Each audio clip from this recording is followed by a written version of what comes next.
मेरा खड़ूस हमसफ़र असकलम युसराशा वो क्लास से निकलकर मुंह लटकाए अपने दो सहेलियों के साथ चल रही थी। दिल इसका अजीब सा हो रहा था। इससे कॉलेज का आज आखिरी इम्तिहान था और परेशानी कॉलेज छोड़ने की या इम्तिहान के बुरा होने की नहीं थी, बल्कि एक अजीब सी परेशानी घेरे हुए थी मोहतरमा को।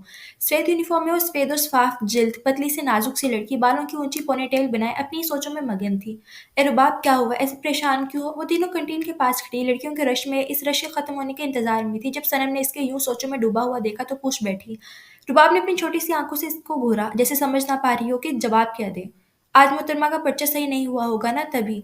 सफिया ने खुद की सोची हुई वजह बताई। इसको कब पर्चा सही होने या ना होने की फिक्र होने लगी भला? ये तो चिलबंदी है एकदम। पर्चा गलत हो या सही, इसके मामू जान बैठे हैं ना इसको पास करवाने के लिए। वो अलग बात है, कभी हमारी कोई साजिश नहीं करवाती। सनम शारद से बोली, यार है बस एक टेंशन, कल रात से परेशान हूँ। काश ये इंटर क्लास खत्म ही ना होती या इम्तिहान चलते रहते। रुबाब नाक चढ़ाकर नखूत से बोली। इन तीनों की आखिरकार बारी आई। क्या खाया जाए आज? सफिया ने कैंटीन पे खड़े होकर इनसे मशवरा मांगा। समोसे ले लो और कोल्ड ड्रिंक्स भी। मैं कहती हूँ चाट भी ले लो, वैसे भी आखिरी दिन है आज कॉलेज में। सनम ने आज कुछ भी नहीं छोड़ना था।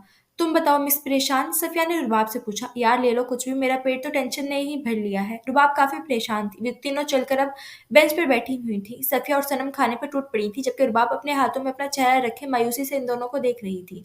यार तुम लोग आगे भी पढ़ोगी ना?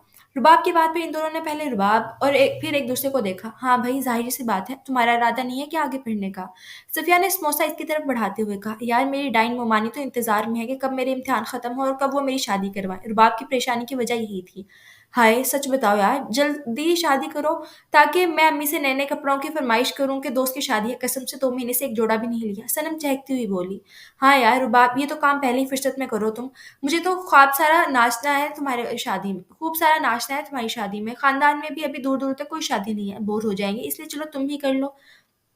सफिया को अपने मजे की पड़ी थी और रुबाब इन दोनों को मुंह खोले देख रही थी, जो उसकी परेशानी नहीं बल्कि अपनी खुशी देख रही थी। कितनी कमीनी हो तुम दोनों, मतलब तुम लोग तो कुछ घंटे मजे करके चली जाओगी। तुम दोनों के मजे की खातिर मैं अपनी पूरी जिंदगी बर्बाद कर दूं? हद है वैसे। रुबाब गुस्सा करते हुए बोली। यार सोचो ना कि तुम्हारी शादी होगी, वो घर में क्लास से तुम्हारे निकल के मुंह तुम्हें लटकाए अपनी दो इंपॉर्टेंस दी सहेलियों के साथ जाएगी, चल ढेर रही थी। सारे दिल कपड़े इसका और अजीब सा हो जेवर रहा था। मिलेंगे इसे तुम्हें। कॉलेज का आज बेटा आखिरी इम्तिहान बेटा था और ठाठ है परेशानी कॉलेज तुम्हारे छोड़ने शादी का या कर ली। इम्तिहान सनम के की बुरा बात होने सुनकर की नहीं रुबाब ने थी, इसको बल्कि एक घूरा। अजीब सी परेशानी अच्छा घेरे बच्चों, हुई थी ऐसी बात है मोहतरमा तो को। तू कर लेना शादी। सफेद यूनिफॉर्म यार में वो मैं तो कर सफेद और लेती, पर साफ अब्बा नहीं जल्द मानेंगे, पतली सी वरना नाजुक सी मैं लड़की तो बालों की लो ऊंची अभी ही पोनीटेल तैयार हूँ। बनाए सनम अपनी सोचों अफ़सोस में करते हुए मगन थी। बोली। कितनी ए रुबाब, खुशकिस्मत क्या हो तुम हुआ? लोग, आज मेरे भी अब्बा ए ज़िंदा रुबाब, होते क्या ना तब हुआ? इसे देखती मैं अपनी ऐसी डाइन परेशान क्यों हो? मोमानी वो को। तीनों रुबाब कैंटीन दुःख के भरे पास लहजे खड़ी में बोली। रुबाब लड़कियों कॉलेज के से आई रश और अपना में बैग इस सोफ़े रश पे के फेंका, खत्म होने जूतों के समेत इंतजार में थी। सोफ़े पर लेट गई और अपनी आँखें बंद कर ली। यहाँ क्यों सोई हो? मेरा सोफ़ा ख़राब हो रहा है, हटाओ अपने पैर। 9 साला नादिर, जो कि रात रुबाब की ममानी रखसार का बेटा था, इसको जूतों समेत सोफे पर लेटा देखकर चिल्लाकर बोला। रुबाब इसके चिल्लाने पर थोड़ा सा चेहरा ऊपर किए इधर उधर देखने लगी और जब देखा कि कोई नहीं है तो वापस से वहां उसी तरह लेट गई। चल चश्माटू, ज़्यादा सर ना खा, रफू चक्कर हो जाए यहाँ से। रुबाब ने इसके टालने से अंदाज में कहा। मैं अम्मी को बता दूंगा चिपकली, अगर तू यहाँ से नहीं उठी तो। नादिर ने इसको धमकी दी और अपनी बहन का सिखाया हुआ नाम चिपकली से मुखातिब किया इसको। रुबाब इसकी बात सुनकर सोफे से उठ बैठी। क्या कहा तुमने मुझे? चिपकली? हिम्मत कैसे हुई तुम्हारी? रुबाब गुस्से से बोली। उसको वो लक़ब बिल्कुल भी पसंद ना था। हाँ तुम चिपकली हो, फारियाबाजी कहती है। तुम चिपकली की तरह चिपकू, पतली सी और बेहद तंग करने वाली लड़की हो। नादिर ने अपनी बहन का सिखाया हुआ सबक इसके सामने दोहरा दिया। अबे ऐसी लगाऊंगी ना कि एक चश्मा 100 फुट दूर जाकर गिरेगा तुम्हारा। और तुमने खुद को देखा है, 1 रुपए वाले काले बेकार और खोटे सिक्के हो तुम। और तुम्हारी ये मोटी भैंस फारिया बाजी सारे घर का खाना तो ये खा जाती हैं और फिर भी कहती है कि मैं तो कुछ खाती ही नहीं, फिर भी पता नहीं क्यों मोटी हूँ। रुबाब टेढ़े मुंह बनाती फारिया की नकल करते हुए बोली। रुको, मैं फारिया बाजी को अभी तुम्हारी शिकायत लगाता हूँ। नादिर चश्मा उंगली सो पर करता हुआ भागा। रुबाब भी इसके पीछे लपकी। रुक चश्माटू, शिकायती कबूतर। रुबाब इसको ना रोक पाई तो एक कुशन इसकी तरफ फेंका। नादिर ने सोफे से नीचे जंप लगाया और कुशन सीधा पीछे से आते रुखसार के चेहरे पर जा लगा। रुखसार ने रुबाब को घूरा। रुबाब ने अपने हाथ अपने मुंह पर रख लिए और नादिर की शैतानी मुस्कुराहट बता रही थी कि अब रुबाब की खैर नहीं। सॉरी ममानी, वो मैं। नादिर अपने कमरे में जाओ, रुखसार रुबाब की बात काटते हुए बोली। नादिर रुबाब को जुबान दिखाता चला गया, पर अभी वो इसको कुछ नहीं कर सकी सिवाय घूरने के। सारा दिन मेरे बच्चों से लड़ती रहती हो, आखिर बिगाड़ा क्या है मेरे मासूम बच्चों ने तुम्हारा? रुखसार सोफे पे बैठी अपनी लिपस्टिक, जो कि काफी ज्यादा गहरी थी, इसको और गहरा करते हुए बोली। रुखसार को फैशन का बहुत शौक था। हर वक्त ही सजी धजी रहती थी, बालों को ऊंचा जोड़ा, मेकअप से लबरेज चेहरा, जामुनी रंग की लिपस्टिक और काजल से लगाया हुआ तिल, जो कि वो खुद अपने गालों पे लगाया करती थी। रुबाब इसको जब भी देखती है, इसको स्नो वाइट की सौतेली माँ याद आती है, जो इसी तरह सजी धजी रहती है और इस स्नो वाइट पर जुल्म क्या करती है। लेकिन मैंने कुछ नहीं किया।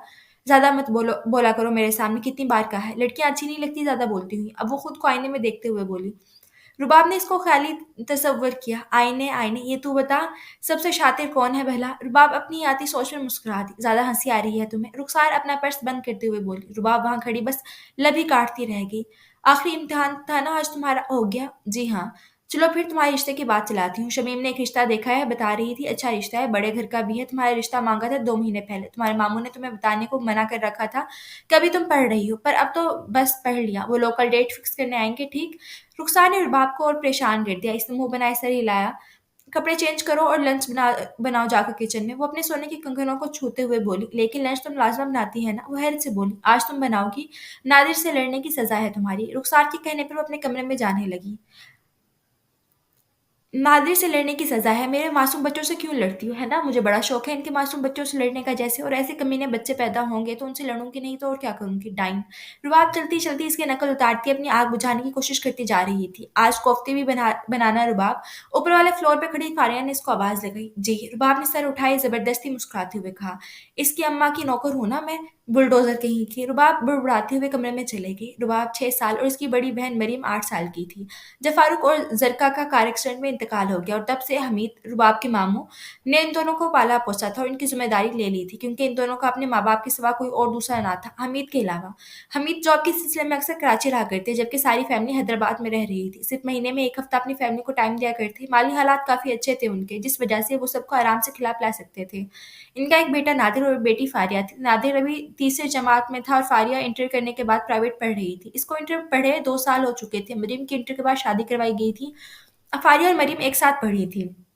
हमीद ने तो काफ़ी इनकार किया कि अभी मरीम की शादी ना करवाई जाए, पर रुखसार ने इनको ये कहकर मनवा लिया कि पराई लड़कियां हैं, कल को कुछ हो गया तो इल्ज़ाम इन पे आएगा, इसलिए इज़्ज़त से इसको अपने घर का दे कर दें, इससे भी वो भी खुश रहेगी अपने घर में। मरीम की शादी फराज से हुई थी, जो कि हमीद की दोस्त का बेटा था और एक कंपनी में जॉब करता था। तनख्वाह इतनी ना थी, पर इन दोनों मियाँ-बीवी और एक बेटे के लिए काफ़ी थी। रुबाब का 2 महीने पहले एक बड़े घर से रिश्ता आया था, जो काफ़ी अमीर और इज़्ज़तदार लोग थे। पहले तो रुखसार ने चाहा कि वो उसकी बेटी फारिया ले, इसने कई सारी कोशिशें भी की, पर इन लोगों को रुबाब ही अच्छी लगी थी और इंतज़ार भी करने को तैयार थे। हमीद ने इनको 2 महीने का वेट करने को कहा। अच्छी जान-पहचान थी हमीद की इनसे, जो कि कराची में ही रहा करते, तो हमीद को ये रिश्ता रुबाब के लिए ही सही लगा और वो मुतमईन भी रहते, इसलिए बददिल होकर आखिर रुखसार को भी मानना ही पड़ा। शुरू से लेकर ही रुखसार का रवैया दोनों बहनों के साथ ठीक ना था। हर घर का काम उनसे करवाया जाता और जब जब हमीद हैदराबाद आते, उनके सामने रुखसार बेगम अच्छा होने की एक्टिंग किया करती। बाकी हमीद का रवैया जैसा अपने बच्चों के साथ था, वैसे ही रुबाब और मरीम के साथ भी। मरीम की शादी भी काफ़ी धूमधाम से की गई और हमीद ने इसको बहुत कुछ दिया।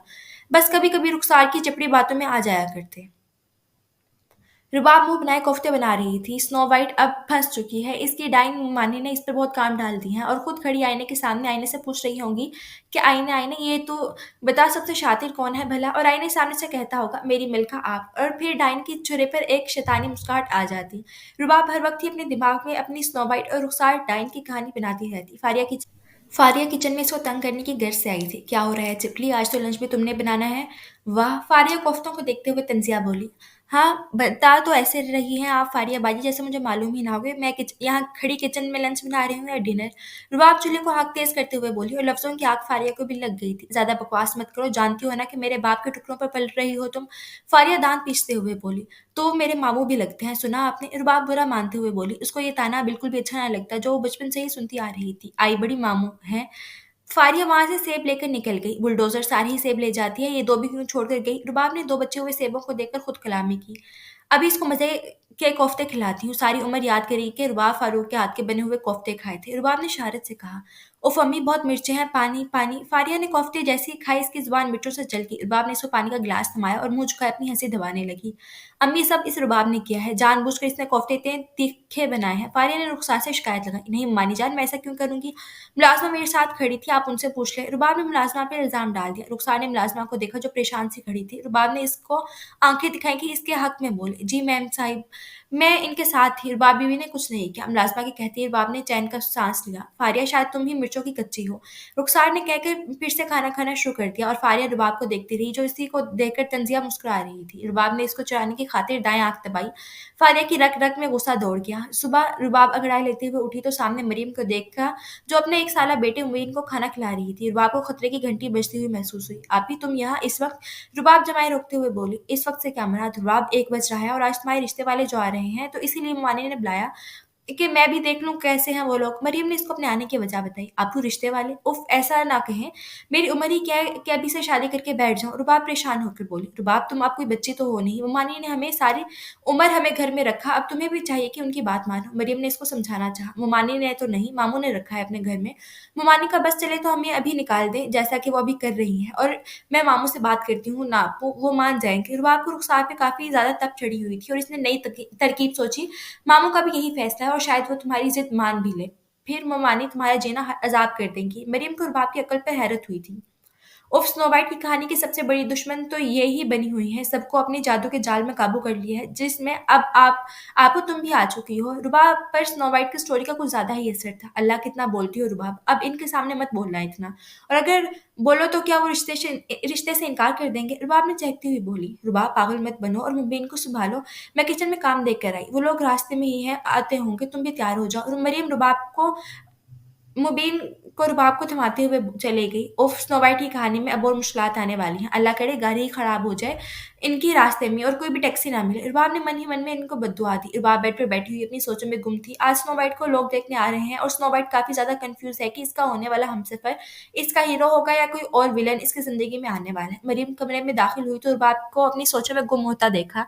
पीले शलवार सूट में मलबूस और रेशमी आंचल फैलाकर पहना गया था। बालों को जूड़े में कैद रखा गया था और आगे से 2 लटें झूल रही थी। तैयार हो गई हो ना? बहुत प्यारी लग रही हो माशाल्लाह। और ये मुबीन को पकड़ो, मुझे कुछ काम है। रुबाब ने मुबीन को लिए अपने गोद में बिठा दिया।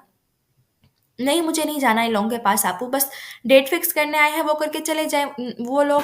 रुबाब बेड के ऑन पकड़े ज़िद्दीपन से बोली, ये वो लोग क्या हैं? ससुराली हैं तुम्हारे। और रुबाब चलो ज़िद ना करो, उठो बच्चा।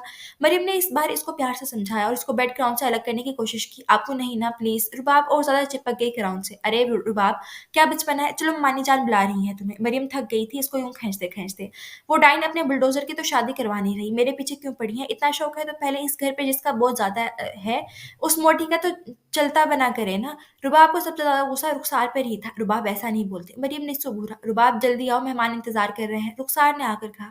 चलो जल्दी से। मरियम ने धीरे से रुबाब को कहा और दुपट्टा इसे सर पर कर लिया। रुखसार वहाँ से चले गई और वो दोनों भी इसके पीछे चली आईं। लाउंज में नूरीन बेगम और इनकी 2 बेटियाँ ताहिरा और आयशा इनके साथ बैठी हुई थी और इस नाजुक लड़की को देखा जो नज़र झुकाए आ रही थी। सफ़ेद चमकती रंगत, पतले से गुलाबी होंठ, छोटी मगर गहरी काली आँखें। वो लड़की दिखने में नूरैन बेगम को काफ़ी ज़्यादा पसंद आई थी। आओ बेटा मेरे साथ बैठो। नूरैन ने इसको अपने पास बुलाया। रुबाब चलकर सोफ़े पे इनके साथ बैठ गई। माशाल्लाह काफ़ी हसीन है आपकी लड़की। लगता है बहुत लाडों से पाला है आपने इसको। नूरैन ने मुस्कुराते हुए रुखसार बेगम से कहा, हाँ भाई, इसके माँ-बाप के बाद हम ही तो इसके अपने हैं। दोनों लड़कियों को बहुत प्यार से पाला है। मजाल है जो किसी काम को हाथ भी लगाने दिया हो इनको। ना बाबा, मैं तो इनको कहती हूँ कि बस ऐश करो मामू के घर और अपने घर ही जाकर काम कर लेना। अब देखें, हैं तो मेरी बेटियों जैसी ही ना दोनों ही। मेरा दिल नहीं मानता कि बच्चों से काम कराऊँ। रुखसार कमाल की एक्टिंग करती, अपना इंप्रेशन जमाने में लगी हुई थी। बढ़िया ही अपनी बेटियों जैसी समझती हैं। अपना उल्लू सीधा कर रही हैं इन दूसरों के सामने। वाह मुमानी जान, आपको तो एक्ट्रेस होना चाहिए। रुबाब ने इस झूठी औरत को देखते हुए दिल में कहा। हाँ, वैसे मेरी बेटी फारिया है ना, काफ़ी सुघड़ है। मना करने के बाद भी कहती है काम करना अच्छा लगता है, करने दें। रुखसार ने अब अपनी बेटी को अच्छा दिखाना चाहा। फिर तो इनके बच्चे और शौहर काफ़ी खुशनसीब हैं कि ऐसी बीवी और माँ मिली है। आयशा ने फारिया को देखकर कहा, जो काफ़ी ज़्यादा तंदुरुस्त थी। इसकी भी बिल्कुल गोरी रंगत और उम्र भी बस रुबाब से 2 साल बड़ी, लेकिन कहीं से भी वो 21 साल की नहीं लग रही थी। तो आयशा ने खुद से ही अंदाज़ा लगा लिया कि इसके तो बीवी और बच्चे भी होंगे। आयशा थोड़ी मुँह फटती। फारिया ने मुँह खोले इस लड़की को देखा और वो इसको बिल्कुल ज़हर लगी थी। रुबाब हँसी छुपाने को सर मज़ीद झुका गई। जी नहीं, ये रुबाब से बस 2 साल ही बड़ी है, शादी नहीं हुई अभी तक इसकी। रुखसार ने तस्हीह की। फारिया मुँह बनाते हुए वहाँ से उठकर चले गई। बाकी सब मुस्कुराहट दबाने लगे। वैसे फारिया बाजी चाय बहुत अच्छी बनाती हैं, इनके हाथ की चाय पीना मत भूलिएगा। रुबाब ने फारिया को बुरी तरह फँसा दिया। रुबाब मुँह फुलाए मरीम के बेटे मुबीन को उठाए चक्कर चक्कर लगा रही थी, जो चुप होने का नाम ही नहीं ले रहा था, बस रोए जा रहा था। देखो अच्छे बच्चे हो ना, चुप कर जाओ, प्यारे हो ना तुम वो भी। रुबाब ने इसको बहलाने की कोशिश की तो वो और रो पड़ा। टकला, बच्चे ऐसे होते हैं क्या? चुप होने का नाम ही नहीं ले रहा। रुबाब ने चिढ़ खाई। रुबाब रो रहा है क्या मुबीन? मरीम कमरे में दाखिल होते हुए बोली। दिख नहीं रहा आपको आपू? कब से मेरे कानों में चीख-चीख कर रोए जा रहा है। कानों के पर्दे डैमेज कर लिए होंगे इसने मेरे। रुबाब ने मुबीन को मरीम को दिया। उफ रुबाब, इसको भूख लगी होगी ना पागल, कुछ खिला देती। मरीम की बात का जवाब दिए बिना वो कमरे से बाहर आ गई और टीवी खोलकर सोफे पर बैठ गई। क्या ज़रूरत थी मुझसे चाय बनवाने की? ये ज़्यादा होशियारियाँ मत दिखाया करो तुम छिपकली। फारिया मौका देखते ही इस पर बरस पड़ी थी। रुबाब जो मुँह फुलाए सोफे पर बैठी हुई थी, इसकी बात सुनकर रुबाब की हँसी छूट गई। हँस रही हो तुम? देखा नहीं कैसे मुँह बना रहे थे तुम्हारे ससुराली मेरी मेरी चाय पीकर, जैसे चाय नहीं ज़हर पिलाया हो मैंने। फारिया को और गुस्सा आया। वैसे फारिया बाजी, आपकी चाय किसी ज़हर से कम भी नहीं थी। आपको तो पैसे देने चाहिए मुझे कि मैंने आपकी चाय का एक फुल मग पिया, और अब मैं क्या करती? मानी आपकी इतनी तारीफ़ें कर रही थी। मैंने कहा चाय पीकर देख ली जाए। इस बार रुबाब अपनी लंबी सी चोटी एक अदा से पीछे झटकते हुए बोली, छिपली ज़्यादा होशियार मत बनो तुम। वैसे तुम्हारी सास और नंदे काफ़ी चालाक औरतें लगी हैं मुझे, बच के रहना बाबा। अब फारिया ने इसको बदगुमान करना चाहा। क्यों फारिया बाजी, आपको उन्होंने अपनी उम्र से ज़्यादा बड़ा समझ लिया इसलिए? रुबाब इसका इरादा समझकर वापस इसको चढ़ाते हुए बोली, मैं तुम्हें देख लूंगी। फारिया गुस्से से कहकर उठकर चलेगी। हाँ तो अभी देख ले बुलडोजर, आपके सामने तो बैठी हुई हूँ। रुबाब वापस से टीवी देखने लगी। जाओ जाकर चाय बना कर लाओ, तुम्हारी बहन से तो कोई काम होता नहीं है, अपने बच्चे के साथ ही लगी पड़ी है। रुखसार खफा होते हुए आई और रुबाब से रिमोट लेकर दूसरा चैनल लगा दिया। रुबाब ने इसको खार खाती नजरों से देखा। जाती हूँ चाय बनाने। रुबाब किचन की तरफ बढ़ती। फेवरेट ड्रामा चल रहा था मेरा, पेट में भी रिपीट में भी नहीं देखने देते। डाइन उफ, देख रही हैं आप लोग स्नो वाइट पर कितना जुल्म करते हैं, और चंद मिनट बैठकर टीवी भी नहीं देख सकती। रुबाब बुरी तरह से झुंझलाई। मरियम मुबीन को खाना खिला रही थी जब रुबाब इसके साथ बैठी और इससे गिर्द अपनी बाहें बांधी। मरियम, मेरी प्यारी आपू जान, क्या काम पड़ गया है? मरियम समझ गई इसको कोई काम अटका हुआ है। मैं अब ज़्यादा मक्खन नहीं मारूंगी, ये बताएं डेट क्या फिक्स हुई है? रुबाब इससे अलग होते हुए बोली। मरियम इसको देखकर मुस्कुराई। बस 2 दिन में मामू जान आ रहे हैं, फिर फंक्शन शुरू हो जाने हैं, और ठीक 8 दिन बाद रुखसती। 8 दिन? बस इतने कम दिन? मेरे रिजल्ट तो आने का वेट करते हैं आप लोग। रुबाब हैरान हुई। अब रिजल्ट में तो काफ़ी देर है। अब रिजल्ट तुम अपने ससुराल जाकर देख लेना। वैसे भी उनको मामू जान ने पहले ही बहुत पेंडिंग में रखा हुआ है, अब वो देर नहीं करना चाहते। उफ, आपू चुप करें। मुझे टेंशन होती है शादी का सोचकर, नए घर में एडजस्ट कैसे करूंगी अल्लाह। रुबाब सर हाथों में थामे बैठ के, सब कुछ ठीक हो जाएगा देखना, वो लोग बहुत अच्छे हैं, मुझे तो आंटी भी बहुत स्वीट लगी है। मरी मुस्कुराते हुए बोली। अच्छा, और आंटी का बेटा वो कैसा है? अच्छा दिखता है? कोई पिक्चर विक्चर आपके पास है? रुबाब एक्साइटेड होते हुए बोली। ये बता रही हूँ क्या हैंडसम बहुत है दिखने में, और पिक्चर तो मेरे पास कोई नहीं, ममानी के फ़ोन में देखा था। मरीम ने आंख मारते हुए कहा। अच्छा पक्का ना? ऐसा ना हो कि फराज भाई जैसे हो, गपलू से टमी निकली हुई हो, बड़ी सी मूछें और बस साइड से थोड़े से बाल, बाकी गंजे। रुबाब ने टेंशन में आकर कहा, और मरीम के शौहर का मजाक उड़ाई। शर्म कर लो रुबाब थोड़ी सी। मरीम को अपने शौहर का मजाक बिल्कुल बर्दाश्त नहीं हुआ। आय हाय, मोहतरमा गुस्सा हो रही है, उनके शौहर को कुछ ना बोला जाए। रुबाब शायद से इसको चिढ़ाते हुए बोली। तुम्हें भी लगेगा बुरा एक दिन जब कोई तुम्हारे शोर का मजाक उड़ाएगा, देखना बेटा। मरियम इसके सर पर चपत रसीद करते हुए बोली। अच्छा वैसे नाम क्या है उनका? शान मलिक। ओह, तो स्नो वाइट की जिंदगी में इसका प्रिंस आने वाला है। शान मलिक नाम तो काफी सोबर है। अल्लाह करे दिखने में भी अच्छा हो, बिल्कुल हीरो जैसा, वरना ऐसा ना हो कि वो बदतमीज सफिया और सनम मेरा मजाक बनाना शुरू कर दे। इज्जत का सवाल है भाई। पर प्रिंस क्या वाकई में होते हैं? रुबाब सीढ़ियों पर बैठी अपने दुपट्टे के साथ खिलते हुए सोच में जा रही थी। इसी दौरान नादिर सीढ़ियों से भागता हुआ आया और रुबाब का हाथ कुचलता हुआ चला गया। आह! रुबाब कर आई। नादिर ने एक शैतानी मुस्कुराहट उछाली। अंधे हो, देखकर नहीं चल सकते? ओह सॉरी, तुम तो वाकई अंधे हो, चिशमिश कहीं के। रुबाब गुस्से से बोली और अपना हाथ सहलाया। सफेद हाथ पर लाल निशान पड़ चुका था। चिपली, अपने लेम जोक्स मारना बंद करो, कोई नहीं हंसने वाला। नादिर अपने बॉल हाथों में घुमाता हुआ बोला। तुमसे किसी ने पूछा नहीं, शैतान कहीं के, दफा हो जाओ मेरी नजरों से, वरना ऐसा मारूंगी ना कि सारी उम्र इन सीढ़ियों पर से उतरने चढ़ने के लायक नहीं रहेगा तू। रुबाब पूरी लाल पड़ चुकी थी गुस्से से।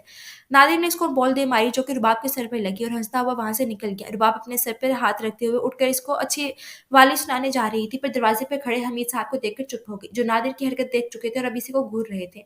मामू जान कैसे हैं आप? रुबाब दौड़कर इनसे गले लगी। मैं तो ठीक हूँ, पर शायद नादिर का दिमाग ठीक नहीं है। क्या हरकत थी ये नादिर? हमीद नादिर से बोले जो सर झुकाए खड़ा था। रुबाब ने नादिर की शामत आती देखी तो एक शैतानी तरकीब इसको सूझी। मामू मैंने तो बस इसको कहा था मैं तुम्हें चॉकलेट दूंगी, तो ये नाराज हो गया कि 5 वाली नहीं 10 वाली दो, और बॉल मेरे सर पर मार दी। अभी भी दर्द हो रहा है मामू जान। रुबाब अपने सर पर अपना हाथ रखते हुए मासूमियत से बोली। नादिर तो हैरान हुआ कि इसको देखकर जिसने बड़ी सफाई से सारा इल्जाम इस पर डाल दिया था। अब वो ये झूठ बोल रही है, कितनी झूठी हो तुम? नादिर सख्ते से बोला। खामोश हो जाओ नादिर, मैंने देखा है कैसे तुमने बच्चे के सिर पर बॉल मारी थी, और तुमसे बड़ी है ये। इससे आप कह के मुखातिब क्या करो? आई समझ, आइंदा मुझे तुमसे शिकायत नहीं मिलनी चाहिए। हमीद इसको डांट के रुबाब के सिर पर हाथ रखे वहां से निकल गए। अच्छा सबक सिखाया ना, ये सजा मेरा हाथ कुचलने की थी, और जो तुमने मेरे सिर पर बॉल मारी है ना, उसका बदला अभी बाकी है। रुबाब इसको जुबान दिखाते हुए वहां से उछल उछल कर चलेगी। फारिया बाजी सही कहती है, चिपली है ये, चिपको और तंग करने वाली। जंग अभी जारी है। नादिर भी खुद से बुड़बुड़ाया। रुबाब सुबह सुबह लॉन में टीपिंग रंग की सलवार सूट में मलबूस लंबी चुटिया बनाए नादिर से बहस करने में लगी हुई थी। तुमने अब अगर मुझे चिपली कहा कहा ना तो खोटे सिक्के नाली में फेंक दूंगी तुम्हें, और तुम जितने हो ना तुम वहां से मिलोगे भी नहीं ना। रुबाब नादिर का कान खींचते हुए बोली। नादिर ने अपने पैरों में पड़ा फुटबॉल उठाकर इसको जोरदार किक मारी और बॉल रुबाब के घुटनों में जाकर लगा। खोटे सिक्के। रुबाब उसका कान छोड़कर अपना घुटना सहलाने लगी और इसे पीछे दौड़ती। इससे पहले बाहर का दरवाजा बजा, बाद में सबक सिखाती हूँ इसको।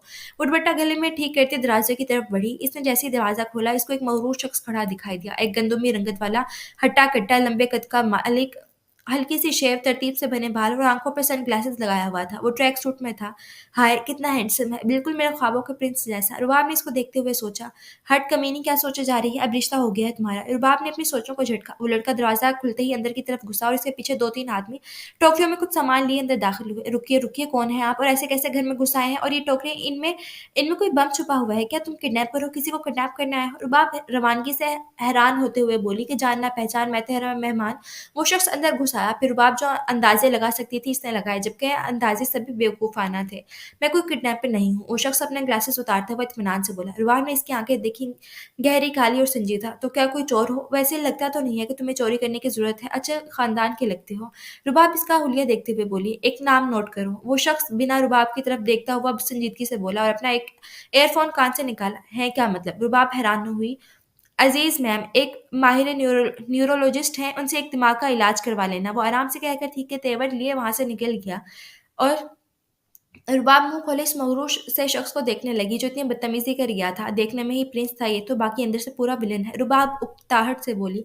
आप लोग कौन है और यहाँ कैसे। रुबाब ने उसके एक आदमी को जाता हुआ देखा तो पूछ बैठी जो इस शख्स से पीछे बाहर निकले थे।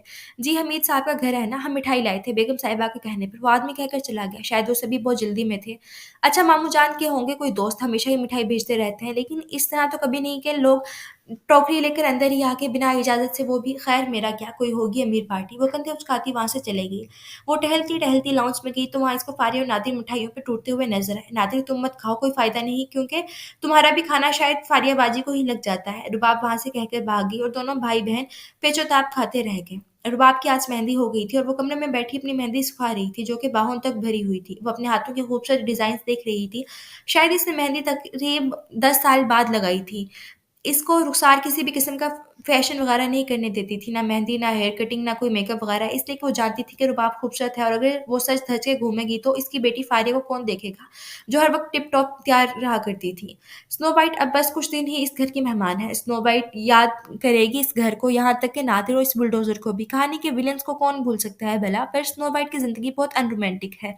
इसने अभी अपने हमसफ़र प्रिंस को देखा ही नहीं है। उफ़! स्नो वाइट तुम्हारी नादिर जैसी खोटी किस्मत।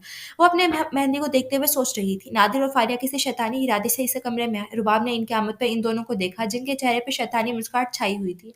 रुबाब को दाल में कुछ काला लगा। मेहंदी तो अच्छी है रुबाब। फारिया इसके पास बैठी मेहंदी को देखते हुए बोली, पता है मुझे। रुबाब इसको देखते हुए बोली। वो समझती थी कि वो हरगिज़ इसकी तारीफ करने या किसी नेक इरादे से नहीं आई थी। अच्छा शान भाई का नाम लिखा है, दिखाओ। फारिया इसकी भरी-भरी मेहंदी में कुछ तलाश करते हुए बोली। हाँ, है ना?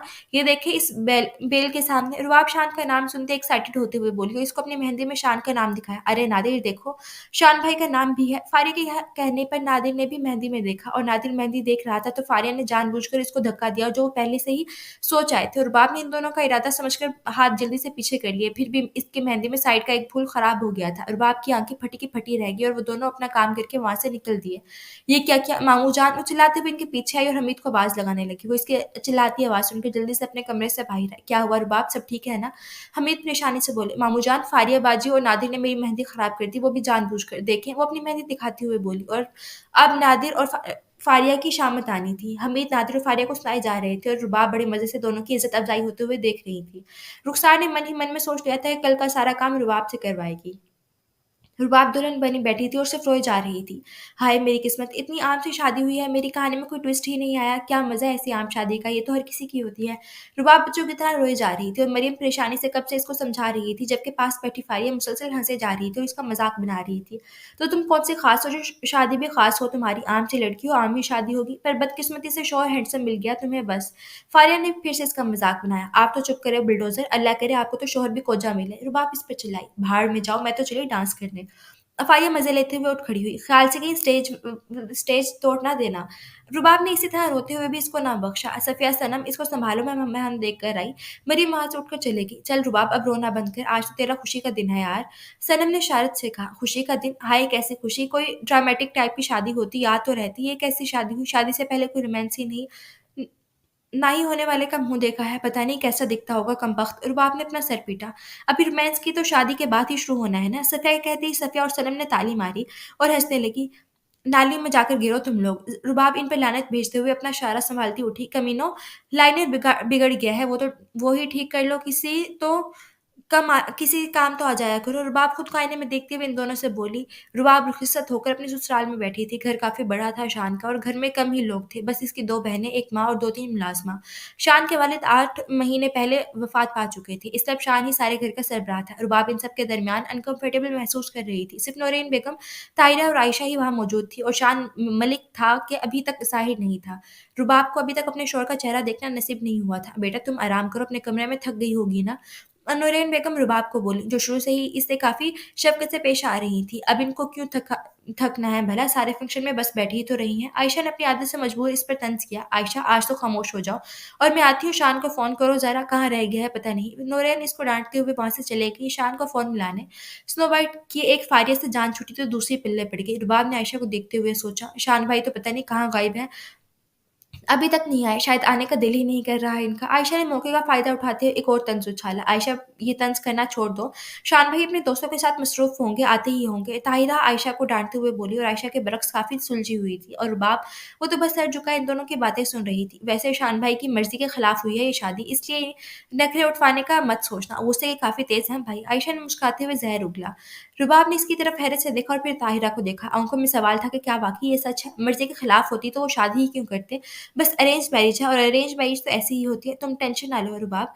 ताहिरा ने इसको प्यार से समझाया और रुबाब को बिल्कुल मरियम की तरह लगी। वैसे भी शादी कौन-सा मेरी भी मर्ज़ी से हुई है। कहाँ मैं लव मैरिज के ख्वाब देखती थी, पर स्नो वाइट के पल्ले पड़ गई है अरेंज मैरिज। रुबाब ने मन ही मन में सोचा। रुबाब अपने कमरे में बैठी थी, काफ़ी इंतज़ार के बाद जब शान ना आया तो वो टीवी खोलकर बैठ गई और वहाँ पे कार्टून चैनल लगाया और बड़े शौक से वो देखने लगी। तकरीबन आधे घंटे बाद शान आया और कमरे में आते ही इसने अपनी बीवी को दुल्हनों के जोड़े में कार्टून देखते हुए पाया। इसका तो दिमाग ही चकरा गया था। कमरे में सिर्फ़ टीवी की ही रोशनी थी। रुबाब की पुश्त शान की तरफ थी। वो ठीक तरह से इसका चेहरा नहीं देख पाया था। अभी तक शान ने इसको अपनी मौजूदगी का एहसास दिलाने के लिए सारी लाइट्स ऑन की। कमरे की। रुबाब ने चेहरा मोड़कर इसको देखा और जैसे ही दोनों की नज़रें आपस में टकराई, तुम दोनों एक साथ बोले, मेरा मतलब आप। रुबाब ने अपनी तस्हीह की और शान को देखा जो तीखे तेवर लिए इसी को देख रहा था। वही गंदमी रंगत, काले घने बाल, हल्की सी शेव और गोल्डन कुर्ता। प्रिंस, ये तो वही है जो स्नो वाइट को पसंद आए थे। मतलब यही स्नो वाइट के प्रिंस हैं? वाह! रुबाब ने मन ही मन में सोचा, ये वो ही था जो इस दिन गेट पर आया था और बिना इजाज़त अंदर भी घुस आया था अपने आदमियों के साथ मिठाई लेकर। वो दोनों ही एक-दूसरे को पहचान गए थे, पर रुबाब के चेहरे पर खुशी तो शान के चेहरे पर उकताहट थी। तुम रुबाब हो? शान ने हैरत से सवाल किया। आप शान हो? रुबाब ने खुशी और हैरत से पूछा। मेरी शादी तुम सरपीरी से हुई है? या अल्लाह! कहाँ फँस गया?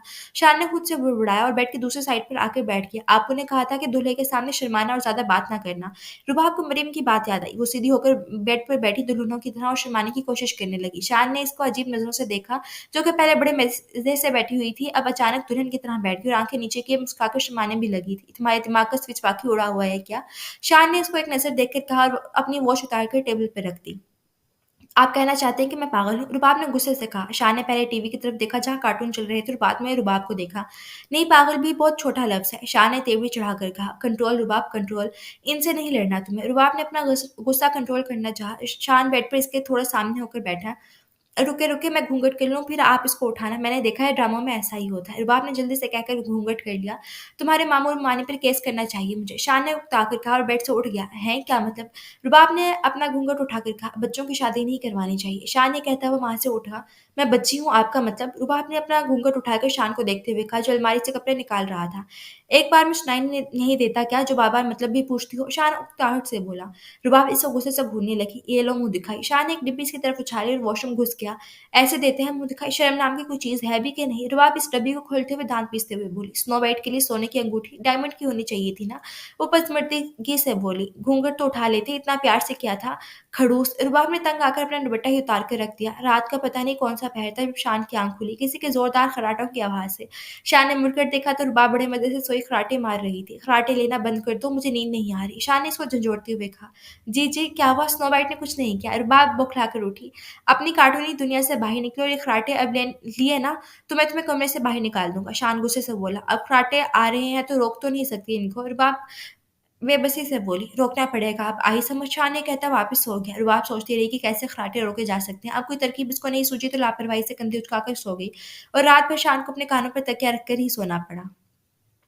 उठो ए उठो, उठो अभी। शान कब से इसको उठाने की कोशिश कर रहा था, पर वो मोहतरमा तो काफ़ी गहरी नींद में थी। शान को नूरैन बेगम ने कहा था कि रुबाब को उठाकर लाए। क्या है? रुबाब खफ़की से बोली, आँखें अभी तक इसने नहीं खोली थी।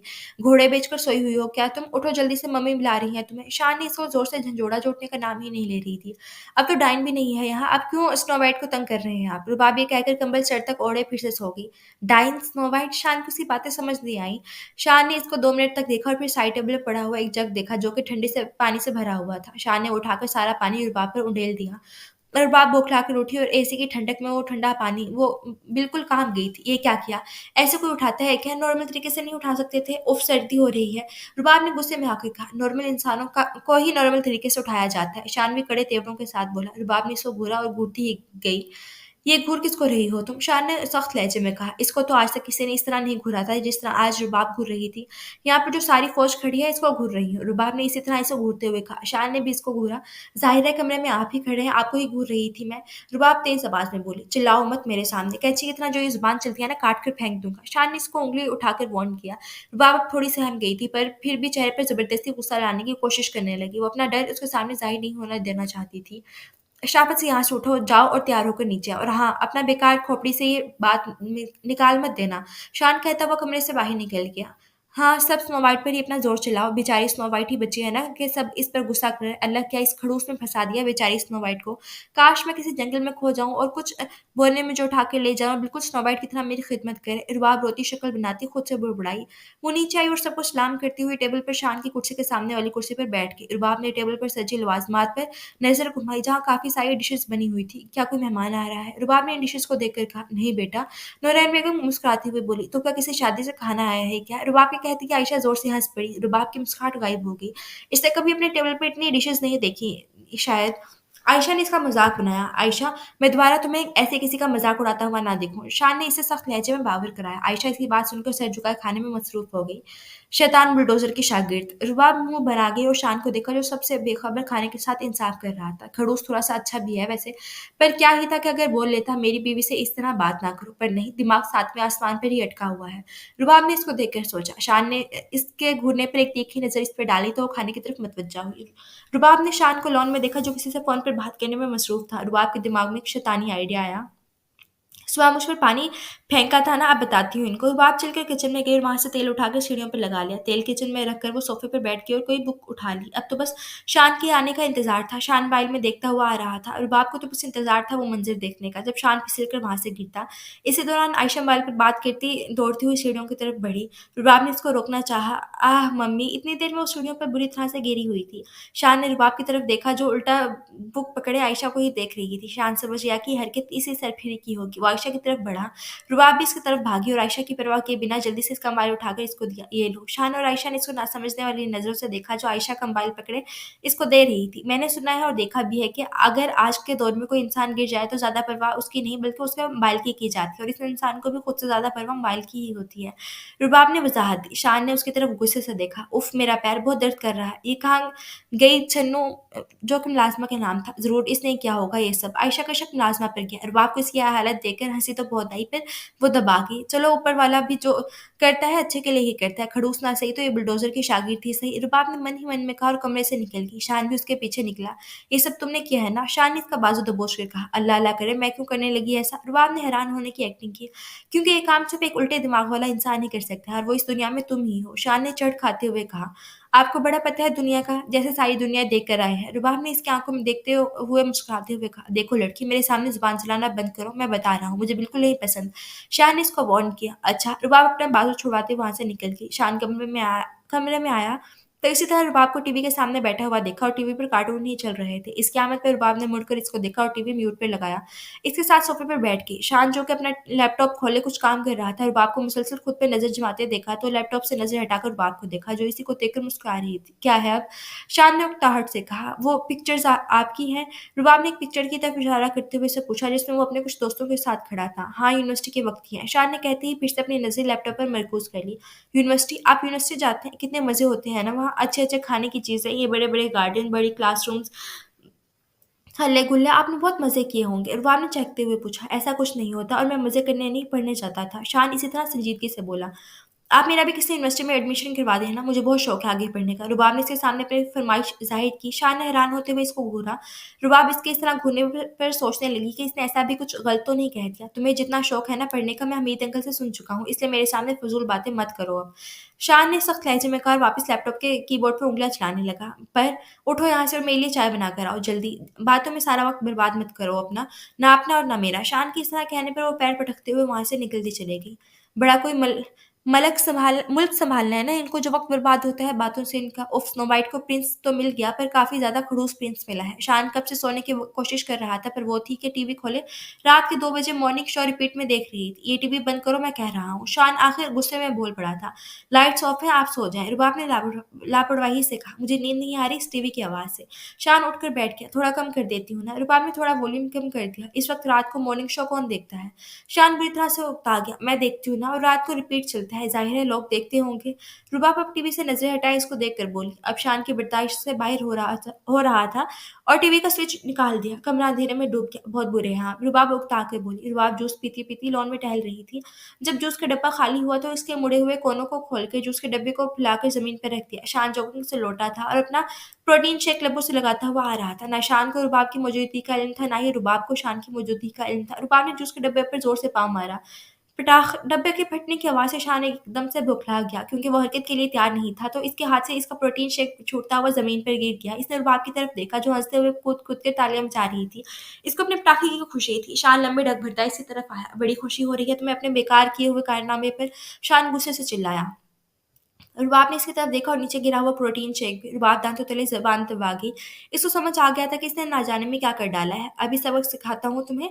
मैं बहुत परेशान कर रखा है तुमने। शान की परेशानी के रग तन चुकी थी। वो गुस्से से बोलता हुआ इसी तरफ बढ़ा। अम्मी बचा लें। रुबाब हवा में हाथ चलाकर भागने लगी। शान उसके पीछे दौड़ा। आज तुम्हें मैं सबक सिखा कर ही रहूँगा। शान इसको आज नहीं छोड़ने वाला था। रुबाब को भागते-भागते पैर मुड़ा और वो नीचे ज़मीन पर जा गिरी। उफ़ अल्लाह! रुबाब चिल्लाई। शान अब घुटनों के बल इसके सामने बैठा था। और करो शैतानियाँ। शान ने गुस्से से इसको देखते हुए कहा, आपकी बद्दुआ लगी है मुझे। रुबाब ने रोते हुए कहा, अच्छा अपना हाथ दो, उठो। शान ने उठकर अपना हाथ इसकी तरफ बढ़ाया। रुबाब इसकी हमदर्दी पर खुश हुई और खुश होते हुए अपना हाथ इसे हाथ में देकर उठने लगी। वो जैसे ही थोड़ा ऊपर को उठी, शान ने इसका हाथ छोड़ा और वो फिर से ज़मीन पर गिरी जो इसके हाथ के सहारे ही खड़ी हुई थी। रुबाब ने पहले इसकी तरफ गुस्से से देखा और फिर अपनी शर्मिंदगी को छुपाने के लिए खुद ही हँस पड़ी। तुम्हें वाक़ई किसी न्यूरोलॉजिस्ट की ज़रूरत है। शान इसको घूरता हुआ निकल दिया। इसको आज वाक़ई में रुबाब नॉर्मल नहीं लगी थी और आपको किसी जोकर की ज़रूरत है जो आपको हँसा सके, खड़ूस ना हो। तो रुबाब दाँत पीसते हुए बुड़बुड़ाई। रुबाब आज अम्मी के घर आई हुई थी शान के साथ। सबसे मिलकर वो बाहर लॉन की तरफ बढ़ी जहाँ नादिर फुटबॉल से खेल रहा था। उसे किक मारते ही फुटबॉल रुबाब के पैरों में गिरा। ए चश्माटू इधर देख। रुबाब ने नादिर को फुटबॉल बिल्कुल सर पर दे मारा। नादिर का चश्मा गिरते-गिरते बचा। तुम्हें इसकी सज़ा मिलकर रहेगी। नादिर ने उँगली उठाकर इसको वार्न किया, अबे चल ना, आया बड़ा सज़ा दिलवाने वाला। और कौन सज़ा देगा मुझे अब? वो तुम्हारी डाइन माँ। हाँ, हाँ बच्चे, अब तो तुम्हारे ख्वाबों में ही। रुबाब इसको चिढ़ाते हुए तंज़िया बोली, आपने इनको डाइन? मैं अभी अम्मी को बताता हूँ। नादिर अपने बॉल उठाता हुआ बोला।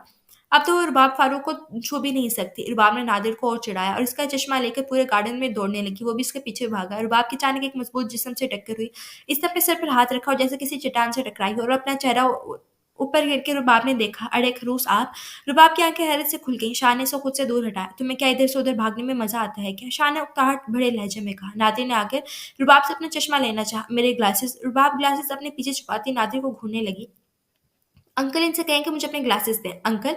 रुबाब इससे अंकल कहने पर हंस पड़ी और शान के घूरते ही चुप हो गई। ग्लासेस वापस करो बच्चे के। शान ने रुबाब से कहा, बच्चा अल्लाह की पनाह, ये बच्चा नहीं आफत है आफत। रुबाब नादिर के सर पर चबत रसीद करते हुए बोली। नादिर ने अपना सर सहलाकर मासूम नजरों से शान की तरफ देखा। और खोटे सीखे, ये मासूम शक्लों से इनको रुझाना बंद कर दो। शान आप इसकी मासूमियत शक्ल पर मत जाइएगा, ये बहुत ही शातिर है। मुमानी के सामने भी ऐसे ही अपना मासूमियत वाला कार्ड खेलकर डांट पड़वाता है मुझे। रुबाब ने शान को पहले ही आगाह करना चाहा तुम्हारा मुझे पता है, चलो अब ग्लासेस वापस करो इसके। शान ने इसकी बात का इसलिए भी ना कहा, लेकिन मैंने कहा वापस करो। शान ने इसकी बात काट कर सख्त लहजे में बोला। रुबाब ने ना चाहते हुए भी चश्मा नादिर को दिया और वो फातिहाना मुस्कुराहट ली वहां से चला गया। अभी तो मौका था इस खोटे सिक्के को तंग करने का और आ गया खड़ूस अपनी धौंस जमाने। रुबाब ने इसको घूरते हुए सोचा, एक घूरना बंद कर दो, मुझे समझ आया। शान इसे घूरने पर गुस्सा करता चला गया। इसको सख्त नापसंद था कि कोई इससे इसकी इस तरह घूरे। शान, रुबाब, फारिया और नादिर शान की गाड़ी की तरफ बढ़ रहे थे। अजीब ही रिवाज है तुम्हारे घर के, बिल्कुल तुम्हारी तरह। शान रुबाब के कान में खुसर फुसर कर रही थी, चेहरे पर काफी ज्यादा उकताहट थी। इसमें अजीब क्या है, दामाद पहली दफा बेटी के साथ घर आए तो इसको इसकी बहन भाई को आइसक्रीम खिलाने ले जाना पड़ता है। कितना प्यारा रिवाज है। रुबाब मुस्कुराती हुई बोली, तुम्हारा तो दिमाग ही खराब है।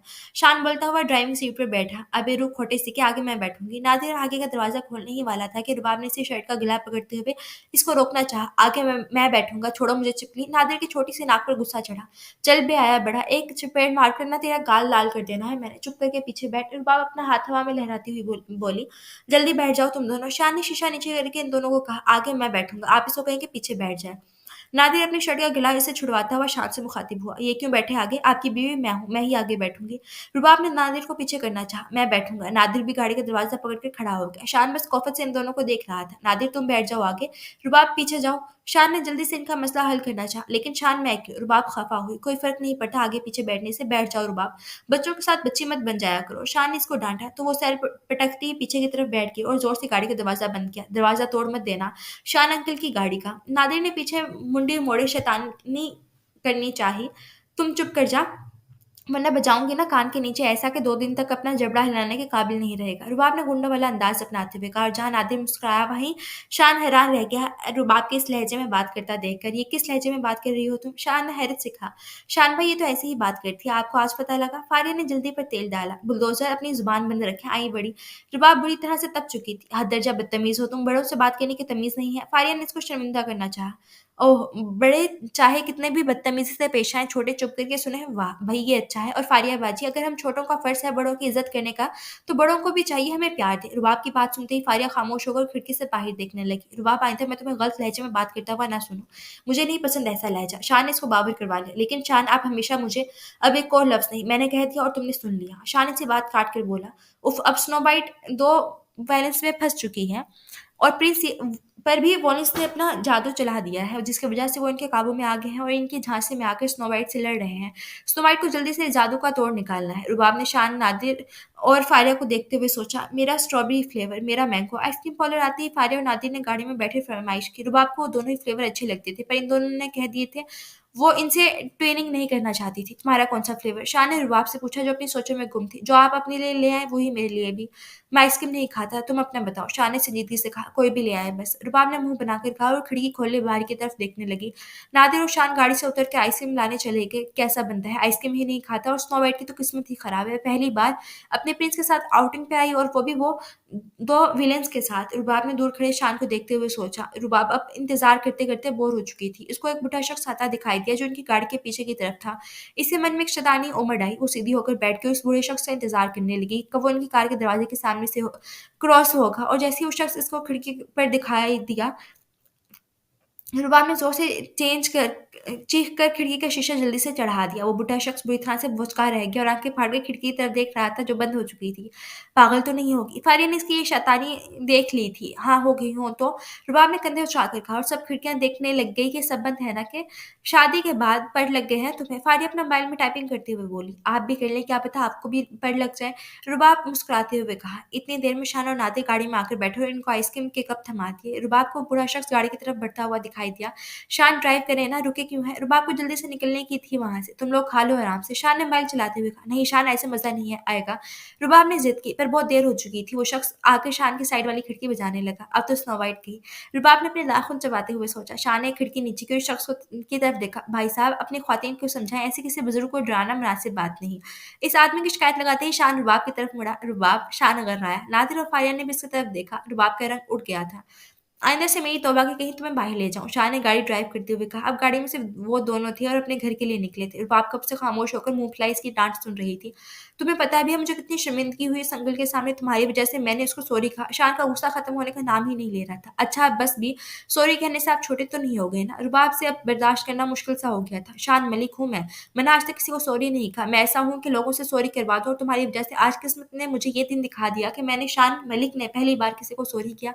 शान की सुई अभी तक सॉरी पर अटकी हुई थी। हाँ हाँ, पता लग गया मुझे, आप शान मलिक हैं। शान मलिक, आप किसी को सॉरी नहीं करते, बार बार रिपीट करने की जरूरत नहीं है। रुबाब ने शान मलिक पर जोर देते हुए कहा। वो कब से इसका शान नामा सुनकर तंग आ चुकी थी। तुम मेरे साथ आइंदा बाहर नहीं आओगी, अंडरस्टैंड? शान ने इसे गुस्से से देखकर कहा। रुबाब मुंह बनाए सीधा रोड पर नजर टिकाई बैठी थी। तो मेरी प्यारी ऑडियंस, देखा देखा आपने कि स्नो वाइट पर कितना जुल्म होता है। पहले वो डाइन, खोटा सिक्का और बुलडोजर, अब स्नो वाइट का प्रिंस भी। बस मेरे लिए दुआ करें कि स्नो वाइट सब्र करना सीख ले। रुबाब ने मन में सोचा, और अपने दिमाग में अपनी एनिमेटेड मूवी का एक और सीन ऐड कर लिया। रात में शान बेड पे लेटा कोई किताब पढ़ रहा था, और रुबाब भी बेड पे लेटी टीवी देख रही थी। वो टीवी देखे देखे बोर हुई तो शान की तरफ देखा, जो पूरी संजीदगी से किताब पढ़ने में मसरूफ था। रुबाब ने उसके कंधे पर सर रख दिया। क्या पढ़ रहे हैं आप? दिख नहीं रहा, बुक पढ़ रहा हूँ। शान की पोजीशन में कोई फर्क ना आया। कौन सी बुक? रुबाब इसी तरह इसे कंधे पे सर रख के इससे बात कर रही थी। है एक बिजनेस के हवाले से। शान के जवाब देने पर वो समझ गई कि वो इसे बात करने नहीं करने वाला, और इसी तरह किताब पढ़ने के मूड में है। तो इसी तरह इसे कंधे पर सर रख के टीवी में रिपीट मॉर्निंग शो देखने लगी। शान को भी अब आदत पड़ गई थी रात भर जागने की, और इसी तरह टीवी के शोर पर सोने की। रुबाब को वहीं से कंधे पर टीवी देखते देखते नींद आ गई। टीवी बंद कर लो रुबाब, शान ने बुक रखते हुए कहा, और इसकी तरफ नहीं देखा। शान को जब जवाब ना मिला तो इसने रुबाब का चेहरा देखा। वो सो चुकी थी। इसने आहिस्ता आहिस्ता से इसका सर पकड़कर अपने कंधों से हटाया, तकिए पर रखा कि इसकी नींद ना खुल जाए। वो इसे केयर करने लगा था। इसने रुबाब का चेहरा देखा, मासूमियत भरा चेहरा। शान के दिल में उतर गया था। इसने इसके चेहरे पे पड़े बाल हटाए और मुस्कुराया। रुबाब ने करवट ली तो शान होश में आया और टीवी बंद करता खुद भी सोने लगा। शान शाम में ऑफिस से लौटा तो कमरे में आया जहां रुबाब उदासी से बैठी थी। शान ने इसको पहली बार इस तरह उदास देखा था। शान इसे इग्नोर करता अलमारी से कपड़े उठाता वॉशरूम में चला गया, और चेंज करके आया तो रुबाब उसी तरह बैठी हुई थी। तुम्हें आज क्या हुआ है? शान अपने बालों में ब्रश चलाता हुआ बोला। मुझे मेरी सहेलियों की बहुत याद आ रही है। रुबाब इसके ऑफिस वाले बैग को अपनी जगह पे रखती हुई बोली। तो फ़ोन कर लो उनको। शान अपना लैपटॉप खोलता हुआ बोला। फ़ोन नहीं है मेरे पास। अच्छा। शान अब लैपटॉप में मसरूफ हो गया। आपसे कुछ कहूँ? रुबाब ने शान को मुखातिब किया। कहो। शान लैपटॉप पर अपनी उंगलियां चलाता हुआ बोला। आप मेरी यूनिवर्सिटी में एडमिशन करवा देना प्लीज़। मेरी सहेलियां पढ़ रही हैं आगे, मैं भी पढ़ना चाहती हूँ। मानी ने तो शादी ही करवा ली इंटर के बाद।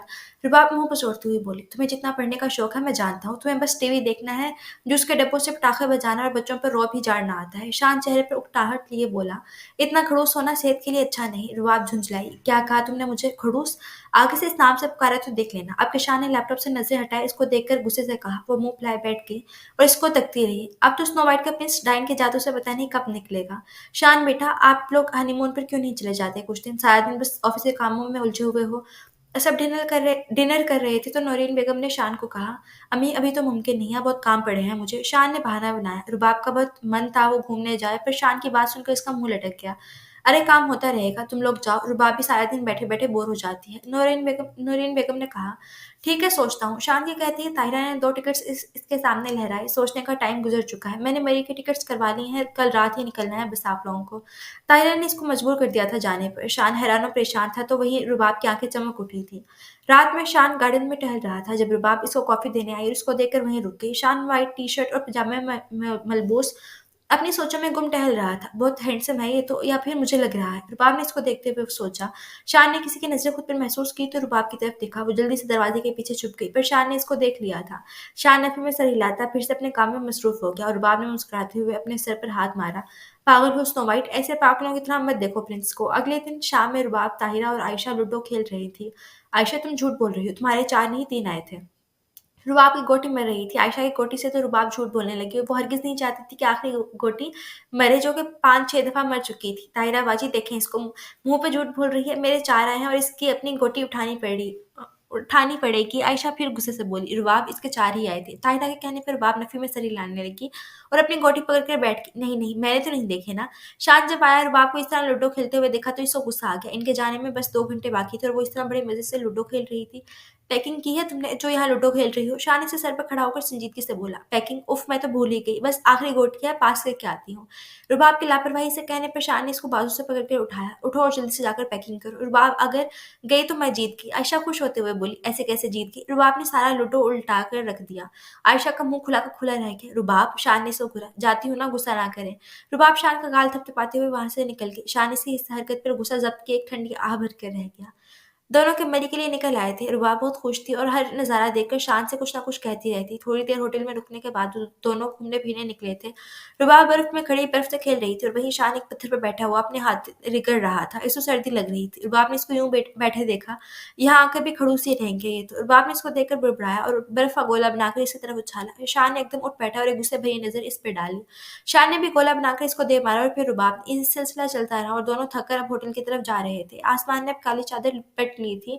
वो होटल पर रिसेप्शन पे खड़ा कीज़ ले रहा था तो उसको एक लड़की नज़र आई। ब्राउन घुटनों तक आता कोट, इस पर जीन्स, ब्राउन बाल खुले और चाबियाँ घुमाए अपनी धुन में चल रही थी। अनुशे, शान ने इसको मुखातिब किया। वो लड़की मुड़ी और शान की तरफ देखा। उसके चेहरे पे एक मुस्कुराहट फैली। वो अब शान की तरफ बढ़ने लगी। रुबाब खड़ी हुई ये सब देख रही थी और शान को गुस्से से घूरने लगी।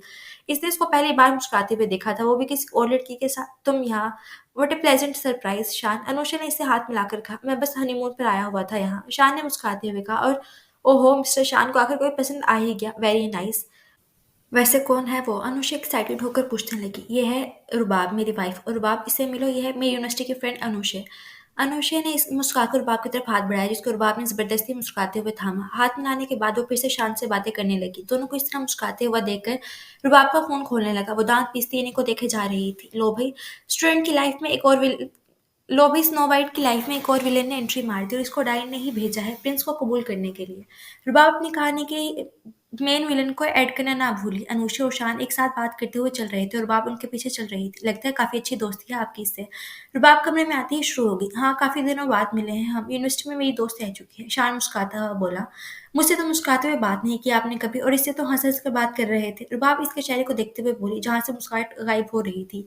शान ने एक चिढ़ खाती नज़र इस पर डाली। फ़िज़ूल की ही सोचती रहना तुम। अब चेहरे पर सख्ती आ चुकी थी और वो ये कहकर वॉशरूम चला गया। रुबाब ने इसका स्मार्टफ़ोन देखा और उसको उठाया, इसको अनलॉक किया। शुक्र पासवर्ड नहीं लगाया हुआ इस पर। रुबाब खुद से बोली और गेम खेलना शुरू हो गए। वो अक्सर हमीद का मोबाइल लेकर इस पर भी गेम खेलना शुरू कर देती थी। वो मसरूफ़ थी गेम खेलने में। जब शान बालों में टॉवल चलाता हुआ अंदर दाखिल हुआ और इसके हाथों में अपना फ़ोन देखकर शान का तो मानो बीपी हाई हो गया। इसने चलकर रुबाब के हाथ से अपना फ़ोन झपटा। रुबाब अपनी छोटी आंखें फाड़े चेहरा ऊपर किए इसको देखने लगी। अभी ही करना बाकी रह गया था कि तुम मेरा फ़ोन चेक करो। शान तकरीबन चिल्लाया, पर मैं तो चुप रहो, एक लफ्ज़ और मत बोलना। तुमसे नरमी से पेश आता हूँ, इसका मतलब ये तो नहीं कि तुम इस हद तक पहुँच जाओ। शान इसकी बात काट कर बोला, अब तुम मेरी जासूसी करना शुरू करोगी। शान इसकी आंखों में आंखें गाड़ता हुआ बोला। रबाब ने नफ़ी में सर हिलाया और जैसे ही शान ने अपनी नज़र मोबाइल की तरफ की तो इसको गेम चलती हुई नजर आई। शान को अपनी बेवकूफ़ी पर नदामत हुई। सॉरी, वो सॉरी कहकर निकल दिया। सॉरी, सॉरी कहने से क्या होता है? देखते ही नहीं सही से बस अंधाधुंध गुस्सा करना शुरू कर देते हैं और आखिर में सॉरी, और सॉरी एक्सपेक्ट होने का भी वेट नहीं करते। खड़ूस रुबाब रोती शक्ल बनाते हुए बोली। वो किसी शॉपिंग मॉल में आए थे और इनके साथ अनुषा भी आई हुई थी। 2-2 लड़कियों के साथ हनीमून चल रहा है इनका तो। रुबाब ज्वेलरी के पास खड़ी हुई थी और इन दोनों को देख रही थी। अनुषा अलग-अलग ड्रेस अपने ऊपर रखती शान से मशवरा माँग रही थी। रुबाब भी इनकी तरफ बढ़ रही थी और एक ड्रेस उठाकर शान को दिखाया। ये कैसा लग रहा है मुझ पे? रुबाब ने मुस्कुराते हुए शान से पूछा। इतना अच्छा नहीं। शान के कहते ही रुबाब ने मुँह बनाए ड्रेस को इधर ही रख दिया। आपकी अनुषा ने एक ड्रेस इसको दिखाई। शान, ये देखो, चॉइस काफ़ी अच्छी है तुम्हारी। शान इम्प्रेस हुआ। रुबाब ने अनुषा के हाथ में पकड़े इस पैंट शर्ट को देखा और खुद भी वही खरीद लाई अपने लिए। उफ़ अल्लाह! कितने तंग कपड़े हैं। रुबाब घर आई तो पैंट शर्ट पहनने खड़ी हुई और खुद को आईने में देखते हुए बोली, शर्ट तो बच्चों के साइज़ वाली लाई हूँ मैं शायद। रुबाब अपनी शर्ट को नीचे खींचते हुए बोली। इसने अपने काले घने बालों का जूड़ा बनाया हुआ था और इसमें से कुछ लटें चेहरे पे झूल रही थी। शान कमरे में दाखिल हुआ। रुबाब को इस तरह की ड्रेसिंग में देखकर इसकी सटी-बटी उड़ गई। रुबाब ने इसको देखा तो मुस्कुराकर अपना बाजू छुपाने की कोशिश की, जो कि हाफ स्लीव्स थे। रुबाब को ऐसे कपड़ों की आदत नहीं थी। अच्छी लग रही हूँ? रुबाब ने इसकी तरफ देखकर पूछा। ये क्या अजीब सी बनी हुई हो? शान ने चेहरे के अजीब ज़ाविये बनाकर कहा। अजीब? अच्छा, मैं करूँ तो अजीब, और जब वो जादूगरनी अनुषा करे तो इम्प्रेस होते हैं आप इससे। रुबाब आंखें सिकोड़ते हुए बोली, तुम वाकई दिमाग से फारिग हो, दिमाग थोड़ा यूज़ भी कर लिया करो। कहाँ ले जाओगी ये नया दिमाग? एक काम करो, बेच दो इसको। बिल्कुल यूज़ नहीं किया गया, मार्केट में पैसे ज़्यादा मिल जाएंगे। शान उकता कर बोला। अच्छा, हंसना था? रुबाब भी चिढ़ गई। अब क्या मिला तुम्हें ये सब करके? शान बेड पर बैठता हुआ अपना मोबाइल चलाता हुआ बोला। मुझे लगा आपको अच्छा लगेगा। जैसे इस अनुषा की ड्रेसिंग अच्छी लगती है आपको, आप इसे बात भी मुस्कुराकर करते हैं। शायद इस तरह आप मुझसे मुस्कुराकर बात करें। रुबाब ने इसको असल वजह बताई। शान पहले तो इसकी बात सुनकर इसको हैरानगी से देखने लगा और फिर एक जानदार कहका मारा। रुबाब ने इसको पहली दफ़ा इस तरह हँसते हुए देखा था और हैरान हुई कि इतने सीरियस माहौल में ऐसा क्या हो गया कि इसको हँसी आ रही है। देखो रुबाब, शान ने अपनी हँसी रोकते हुए कहा, तुम जैसी हो वैसी ही रहा करो। हर किसी को अपना अंदाज़ होता है, अपनी पर्सनैलिटी होती है। किसी और को नकल करने की कोशिश करोगी तो इसकी पर्सनैलिटी हासिल करने से तो रह जाओगी, बल्कि अपनी पर्सनैलिटी भी खो दोगी। शान ने इसको तहम्मुल से समझाया। मतलब मैं जैसी हूँ वैसी ही आपको पसंद हो? रुबाब के सवाल पर शान मुस्कुराया। कपड़े चेंज कर लो, मैं आता हूँ एक ज़रूरी कॉल करके। शान ने मुस्कुराते हुए कहा और कमरे से बाहर चला गया। तो स्नो वाइट ने एक और सबक सबक सीखा कि जैसी हो वैसी ही रहो। जादूगरनी और डाइन के जादू का असर खत्म होता महसूस हो रहा है। खड़ूस नरम पड़ना लगा है। रुबाब सोचते हुए ड्रेस चेंज करने चली गई। शान कमरे में आया तो इसको रुबाब कहीं नहीं दिखी। वो लैपटॉप खोलकर बैठ गया और अपने ऑफिस का काम करने लगा। इस ख्याल से कि रुबाब वॉशरूम गई होगी ड्रेस चेंज करने। तकरीबन आधा घंटा इसको हुआ काम करते करते शान को अचानक रुबाब का ख्याल आया, जो कि अभी तक कहीं जाहिर नहीं हुई थी। होटल के कमरे से तो वो बाहर नहीं निकलती थी। शान परेशान सा हो गया कि पता नहीं कहाँ चली गई। और शान ने वॉशरूम का दरवाज़ा खोला तो वो लॉक नहीं था और वॉशरूम खाली ही था। शान को भी एक अजीब सी परेशानी ने आ घेरा। उफ़! पता नहीं कहाँ चली गई होगी। कहीं नाराज़ ही तो नहीं होगी मेरी बातों से। शान ने खुद से अंदाज़ा लगाया और कमरे से बाहर निकला। पूरे होटल में वो इसी को ढूँढ रहा था। जहाँ परेशानी थी वहीं पर इसको गुस्सा भी आने लगा कि वो ऐसे कैसे बिना बताए कहीं चली गई है। शान क्या हुआ? ऐसे परेशान से क्यों? अनुषा बाहर आई तो इसको यूँ देखते हुए पूछा। रुबा पता नहीं कहाँ गई है, कहीं मिल ही नहीं रही। शान ने परेशानी से इधर-उधर नज़र घुमाते हुए कहा, कहीं बाहर घूमने गई होगी शॉपिंग वगैरह पे। नहीं, वो बाहर अकेली नहीं जाती यार। शान अब वक़्त आ चुका था। अच्छा तुम टेंशन ना लो, इसकी कोई पिक है तुम्हारे पास? अनुषा ने इससे पूछा। पिक्चर? हाँ है, पिक रुको। शान ने सोचा और मोबाइल में एक पिक्चर तलाश करने लगा जो एक सीक्रेट फ़ोल्डर में रखी हुई थी। शान ने इसको पिक्चर दिखाई। रुबाब कॉलेज यूनिफ़ॉर्म में थी और फिर अनुषा और शान एक को पिक्चर दिखाकर इससे पूछने लगे। एक अधीर उम्र औरत के पास वो गए। आपने इनको कहीं देखा है? शान ने पेशानी से पूछा। हाँ, इस औरत को हाँ सुनते ही अनुषा और शान ने हैरत से एक-दूसरे को देखा। आओ तुम। इस खातून ने इनको अपने पीछे चलने का कहा और एक कमरे में ले गई। कमरा खुलते ही जो मंज़र शान ने देखा, इसका गुस्सा सातवें आसमान पहुँच गया और अनुषा के चेहरे पे एक मुस्कुराहट आ गई। लो मिल गई तुम्हारी रुबाब। वैसे शान, मैंने पहली बार इस तरह तुम्हें किसी के लिए इतना परेशान देखा है। अनुषा ने मुस्कुराते हुए कहा। शान ने इसकी बात सुनकर पहले इसको देखा और फिर रुबाब को। रुबाब 3 बच्चों के साथ बड़े मज़े से बैठी हुई लूडो खेल रही थी। शान का दिल चाहा वो एक हथौड़ा उठाकर पहले अपना सर और फिर इस सर फेरी के सर पर दे मारे। ए चुप कर, बजाऊँगी एक कान के नीचे। एक आ गया मेरा और जीत गई। रुबाब ने फिर से अपना गुंडों वाला स्टाइल अपनाया। बच्चों पर रौब झाड़ना कब बंद करोगी तुम? और चलो यहाँ से। शान ने एकदम से आया और उसका हाथ पकड़ा। रुबाब उठ बैठी। शान नहीं, मैं जीतने वाली। रुबाब ने जिद करनी चाहिए। चलो तुम गेम तो मैं तुम्हें खिलाता हूँ आज। शान ने इसका हाथ खींचते हुए कहा। रुबाब चुप करके इसके साथ चली गई। ऐसे बिना बताए कहाँ गई थी तुम? और मैं कितना परेशान था तुम्हें अंदाज़ा भी है? शान कमरे में आते ही इसमें बरस पड़ा था। आप बाहर चले गए थे इस जादूगरनी के पास, मैं बोर हो रही थी तो चली गई। रुबाब ने अपना गुस्सा दबाते हुए कहा, जादूगरनी? ज़रूरी है इस सब के अजीब से नाम रखा करो तुम? हर दूसरे तीसरे का एक अजीब सा नाम रख लेती हो। शान इसकी इस आदत से तंग होकर बोला था। सॉरी ना, रुबाब ने धीरे से कहा। आइंदा से तुम बिना मुझसे पूछे कहीं नहीं जाओगी। और कितनी और शर्तें देखो अपनी चूज़ी। शान भी इस पर एक नाम रखता हुआ अपना लैपटॉप खोले काम करने लगा। तो स्नो वाइट को अब चूज़ी बोला जा रहा है, वो भी इसका प्रिंस बोल रहा है जादूगरनी के जादू में आकर। और स्नो वाइट तो आज जीती हुई गेम भी हार गई और मेरा प्रिंस हनीमून पर आकर भी अपनी गर्लफ्रेंड यानी लैपटॉप के साथ बिज़ी है। स्नो वाइट उदास है। रुबाब बेड पर गिरने के अंदाज में लेट गई और अपनी कहानी में खो गई। शान एक नज़र इसको देखा और मुस्कुराता हुआ सर झटक कर अपना काम करने लगा। रात में शान और रुबाब डिनर के लिए आए थे और अब डिनर करने के बाद लॉन में बैठे थे। हवा से रुबाब के खुले हुए बाल उड़ रहे थे, जो कि सामने बैठे शान का चेहरा छू रहे थे। अपने बाल एक जगह समेट नहीं सकती तुम? शान इसके बालों से तंग आकर बोला। रुबाब ने मुस्कुराते हुए अपने सारे बाल दाएं कंधे पर कर लिए। वो दोनों ही आसमान की तरफ देख रहे थे। माहौल काफ़ी पुरसुकून था। बस खामोशी का ही राज था। अच्छा ये बताएँ ना, आपको कभी किसी से प्यार हुआ है? रुबाब ने खामोशी तोड़ी। मुझसे कह रही हो? शान इसके सवाल पे हैरान हुआ। नहीं, यहाँ जो ऊपर मेरे सर पर मच्छर घूम रहे हैं ना, इनसे ज़ाहिर है आपसे ही पूछ रही हूँ। रुबाब ने मुस्कुराते हुए कहा, नहीं कभी नहीं हुई मोहब्बत मुझे। कभी ऐसी कोई मिली ही नहीं। शान ने बात पूरी करके रुबाब की तरफ देखा, जो मुस्कुराकर इसी को देख रही थी। हाय! इतने शरीफ लगते तो नहीं आप वैसे। जिसको मोहब्बत ना हुई हो ज़रूरी नहीं कि वो शरीफ ही हो। खैर तुम बताओ तुम्हें कभी हुई है मोहब्बत? शान ने काले आसमान को देखते हुए कहा, मुझे मोहब्बत? सारा स्कूल कॉलेज तो मैंने लड़कियों के साथ गुज़ारा है। इनसे होती मोहब्बत या फिर मेरे साथ मेरे कोजे नखट्टू शौख़े कज़िन्स के साथ? बाप ने बात को मज़ाक का रंग दिया। और मुझसे? शान ने संजीदगी से इसको देखते हुए पूछा। आपसे? आप तो मेरे शौहर हैं। अब तो मोहब्बत से बात आगे बढ़ चुकी है। रुबाब ने भी इसकी तरफ देखते हुए कहा, तो वो सर इस बात में हिलाए मुस्कुरा दिया। चलो चलते हैं, बहुत रात हो चुकी है। शान उठते हुए बोला। रुबाब भी उठ के इसके हाथ पकड़े इसके साथ चलने लगी। रुबाब सुबह उठी तो बेड पर शान को ना पाकर वो इधर-उधर देखने लगी। एक ख्याल के तहत वो अनुषा के कमरे की जानिब बढ़ी। शान और अनुषा दोनों कमरे के बाहर खड़े थे। शान की पुश्त रुबाब की तरफ थी और अनुषा का चेहरा इसको साफ दिख रहा था। अनुषा शान का हाथ थामे खड़ी थी और मुस्कुरा रही थी। रुबाब को ये मंजर देखते ही सर घूम गया। वो तेज कदमों से बढ़ती हुई इन दोनों के पास गई और अनुषा का हाथ खींचकर शान के हाथ से दूर हटाया। शान इसको हैरत से देख रहा था और अनुषा भी, तुम्हें शर्म नहीं आती किसी के शौहर का हाथ पकड़ते हुए? बेशर्म की, कि शर्म आनी चाहिए तुम्हें तो। तुम जैसी लड़कियों पर लानत है। रुबाब अनुषा पर बरस पड़ी थी। रुबाब तुम गलत, आप तो बस ही करें। रुबाब ने शान की बात काटी। How stupid she is. शान तुम्हें भी यही मिली थी? अनुषा ने ताज्जुब खाती नज़रों से इसको देखकर कहा। क्या बकवास की तुमने अभी? स्टूपिड हूँ मैं? रुक, अभी बताती हूँ कितनी स्टूपिड हूँ मैं। रुबाब ये कहती है इसकी तरफ बढ़ी, उसके बाल नोच डाले। अनुषा अपने बाल छुड़वाने की कोशिश करने लगी। शान भी रुबाब को दूर हटाने लगा, पर इस पर तो जैसे भूत सवार हो चुका था। जानती नहीं हो रुबाब कि तुम ऐसा सबक सिखाओगे ना कि शान के पास आने से पहले 10 मरतबा सोचोगी। रुबाब ने इसको दीवार से लगा लिया और इससे गर्दन पर अपना बाजू रख लिया। होटल के कुछ लोग वहां जमा हो गए थे। शान ने शर्मिंदगी से अपना चेहरे पे हाथ फेरा और इन दोनों को देखा जो जंगली इमलियों की तरह लड़ रही थी। तुम जैसी जाहिल औरत और कर भी क्या सकती है, छोटे शहर की बददिमाग लड़की। अनुषा की बात सुनते ही रुबाब ने इस पर हाथ उठाना चाहा। शान ने इसका हाथ रोका और बाजू से पकड़ के कमरे में ले जाने लगा। छोड़ूंगी नहीं मैं तुम्हें, जादूगरनी कहेंगी। रुबाब पीछे मुंह करके अभी भी इसको सुनाई जा रही थी। स्टूपिड गर्ल, जाहिल। अनुषी लोगों की भीड़ में को देखते हुए कमरे में चले गई। शान ने कमरे में आकर दरवाजा लॉक कर दिया। शान गुस्से से लाल पड़ रहा था क्योंकि आज जो रुबाब ने किया था वो उसकी बर्दाश्त से बाहर था। तुम्हारा दिमाग तो ठीक है, इतना तमाशा करने की क्या जरूरत थी वहां, एक बार मेरी बात तो सुन लेती। शान ने इसका बाजू एक झटके से छोड़कर गुस्से में कहा। क्यों ना करती तमाशा, आपको भी शर्म आनी चाहिए। बीवी के होते हुए भी आप इसका हाथ पकड़े रोमांस लड़ा रहे थे। मुझे तो पहले से ही शक था आप दोनों पर, अब यकीन हो गया। चिटाख, रुबाब रवानगी से बोल रही थी, तभी शान की बर्दाश्त की हद हो चुकी तो इसने रुबाब के गाल पे एक जोरदार थप्पड़ मारा। रुबाब बेड पर जा गिरी और बेयकीनी से शान को देखे जा रही थी। जब पूरी बात ना पता हो तो तुम्हें उसके बारे में अपनी राय देने की जरूरत भी नहीं। शान ये कहता वहां से चला गया और रुबाब वहीं रोती रही। वो दोनों अब घर के लिए निकल रहे थे और दोनों ही प्लेन में अजनबियों की तरह बैठे थे। आपका फ़ोन मिल सकता है? मुझे एक कॉल करनी है। शान ने रुबाब की बात सुनकर उसको फ़ोन थमा दिया। रुबाब ने हमीद का नंबर मिलाया। अस्सलाम वालेकुम मामू, कैसे हैं आप? जी मामू, बस आपकी याद आ रही थी। हम बस अभी वापस आ रहे हैं, मैं कुछ दिन आपके घर रुकूंगी, आप स्टेशन से लेने आ जाइएगा मुझे। रुबाब की बात सुनकर शान ने इसको ना समझने वाले नज़रों से देखा। रुबाब ने अल्लाह हाफ़िज़ कहकर फ़ोन काट दिया और शान को देखा। ये क्या कहा अभी तुमने अंकल से? तुम घर जाओगी अपने? हाँ, मैं कुछ दिन वहीं रुकूंगी। रुबाब ने बेनियाज़ी से कहा। देखो रुबाब, अभी घर चलो, फिर मैं तुम्हें खुद छोड़ दूंगा तुम्हारे घर। और सॉरी जो हुआ गुस्से की कैफियत में हुआ। शान अपनी गलती पर शर्मिंदा हुआ। मैंने अब मामू जान को कह दिया, मना नहीं करूंगी अब। रुबाब ने लापरवाही से कहा। शान खामोश होकर बैठ गया।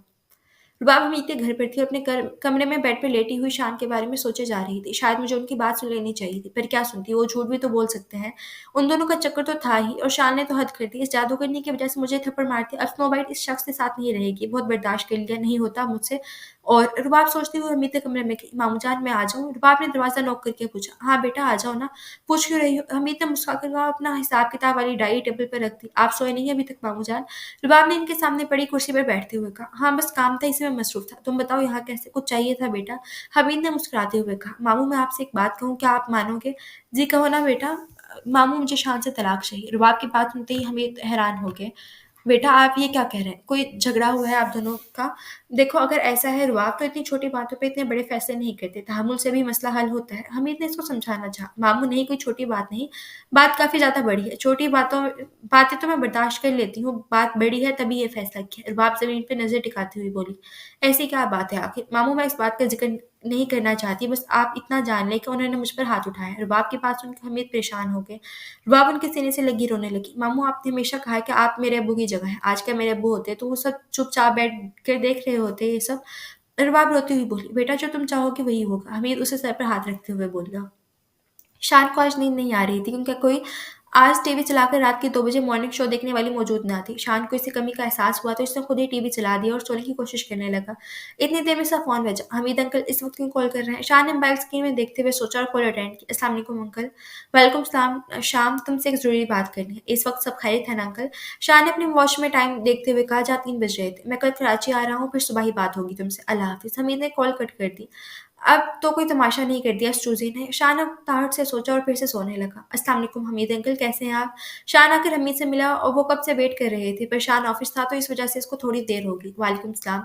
हमीद साहब के चेहरे पर सख्ती साफ दिखी थी शान को। आप बैठे ना अंकल, और माफ़ी चाहता हूँ आपको इंतज़ार करना पड़ा। शान ने इनको बैठने का कहा और इनको बैठने के बाद खुद भी बैठ गया। कोई बात नहीं, ये क्या आप बस चाय ली है, कुछ और भी लें? शान ने बाकी लवाजमान की तरफ इशारा करते हुए कहा। शान मैं यहाँ तुमसे अपनी खातिरदारी करवाने नहीं आया, तुमसे एक ज़रूरी बात करनी है मुझे। हमीद साहब डायरेक्ट मुद्दे पर आए। जी कहे, मैं सुन रहा हूँ। शान अब पूरी तरह इनकी तरफ मतवज्जा हो। देखो शान, मुझे नहीं पता कि तुम दोनों के बीच में क्या चल रहा है, गलती किसकी है, पर गलती तुम्हारी हो या रुबाब की, तुम्हें इस पर हाथ नहीं उठाना चाहिए था। हमीद साहब ने शान के चेहरे को देखते हुए कहा, जो कि अब गुस्से से लाल पीला हो रहा था। अंकल, आपको रुबाब ने पता नहीं क्या बताया है, पर आप भी इसको जानते ही होंगे। वो भी इतनी समझदार नहीं है कि किसी बात को संजीदगी से समझ सके। और जो मैंने किया, मैंने गलत किया मानता हूँ, लेकिन रुबाब को भी तहमुल से काम लेना चाहिए था। और अब अगर रुबाब चाहती है कि मैं इसे माफ़ी मांगूँ तो ठीक है, मैं माँग लूँगा इससे माफ़ी। शान ने बिना बहस के मसले का हल निकाल दिया। उसको ये लगा था कि रुबाब अब माफ़ी की डिमांड कर रही होगी। बात अब माफ़ी से ज़्यादा आगे बढ़ चुकी है शान। मैं हरगिज़ नहीं बर्दाश्त कर सकता कि कोई मेरी बेटी पर हाथ हाथ उठाए, ना ही मुझे तुम जैसे समझदार शख्स से ऐसी उम्मीद थी। अब रुबाब तुम्हारे साथ नहीं रहना चाहती, वो तुमसे तलाक लेना चाहती। हमीद साहब ने पूरी बात उसके सामने रखी। शान को रुबाब से इस कदर बेवकूफ़ी की उम्मीद हरगिज़ ना थी। वो मुठिया नीचे ज़ब्त गुस्सा ज़ब्त करता रहा। अंकल, रुबाब अभी इतनी समझदार नहीं है कि इतना बड़ा फ़ैसला ले सके। आप भी जानते हैं ये बात तहम्मुल से भी हल की जा सकती है। शान ने गुस्सा ज़ब्त करते हुए तहम्मुल से काम लिया। रुबाब का यही आखिरी फ़ैसला और मैं अब इसको मना नहीं कर सकता। ये पेपर्स हैं, इन पर साइन करके भेज देना। हमीद टेबल पर तलाक के पेपर्स रखते हुए उठ खड़े हुए। ठीक है, पर मेरी एक शर्त है। शान के कहते ही हमीद के आगे बढ़ते हुए कदम रुक गए। कैसी शर्त? उन्होंने पीछे मुड़कर शान से पूछा। शान अपनी जगह उठ खड़ा हुआ। मैं एक आखिरी बार रुबाब से मिलना चाहता हूँ, इससे बात करना चाहता हूँ, फिर जो इसका फ़ैसला होगा मैं खामोशी से मान लूँगा। आज मामजान प्रिंस से बात करने गया है। स्नो वाइट अब प्रिंस के साथ नहीं रहना चाहती। वो काफ़ी ज़्यादा खड़ूस है और स्नो वाइट ने थप्पड़ भी मारा। स्नो वाइट ये सब नहीं चाहती थी, तो अब क्या स्नो वाइट प्रिंस से अलग हो जाएगी? क्या यही इख्तिताम होगा स्नो वाइट की कहानी का? रुबाब सोफ़े में बैठी अपनी गहरी सोचों में गुम थी और टीवी पर कोई कार्टून चल रहे थे जो कि नादिर देख रहा था। बस अब यही कमी रह गई थी, ससुराल से आकर नाराज़ होकर बैठ गई हो यहाँ। ऐसे में क्या आफ़त आ गई थी? ज़रूर गलती तुम्हारी ही होगी इसमें भी।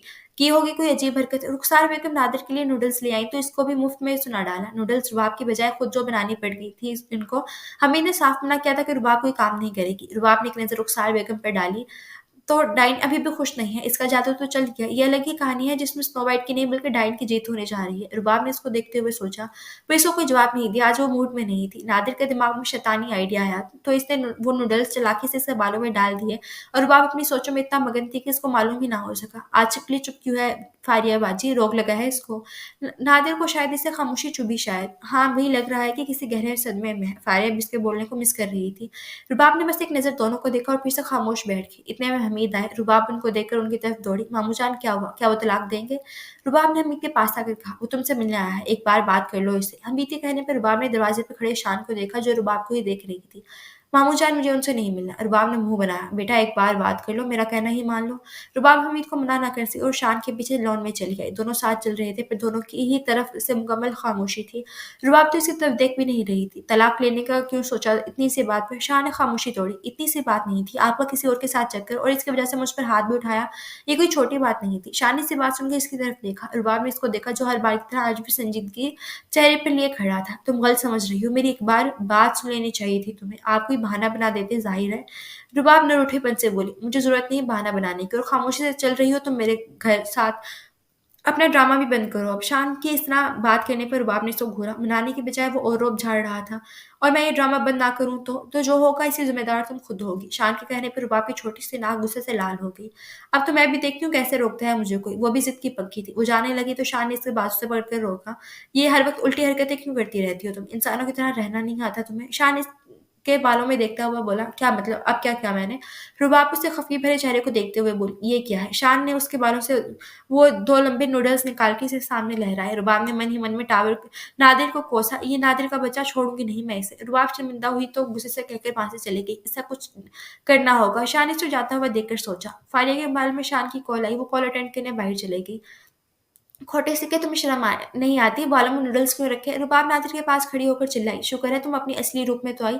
नादिर के बोलने पर रुबाब पैर पटकती हुई वहां से चले गई। वो आज फारिया और नादिर के असरार पर ना चाहती हुई भी उनके साथ शॉपिंग पे आई थी। नादिर और फारिया ने इसको ये कहकर बाहर भेज दिया कि वो गाड़ी का इंतजार करे, वो लोग पे करके आते हैं। वो खड़ी होकर गाड़ी का इंतजार करने लगी। इतनी देर में काली गाड़ी उसके सामने रुकी और इसमें से एक आदमी निकला। वो रुबाब की तरफ बढ़ा, उसके मुंह पर हाथ रखे इसको गाड़ी में बैठाने लगा। रुबाब ने काफी मजामत की लेकिन खुद को इस हड्डे कट्टे से ना छुड़ा सकी।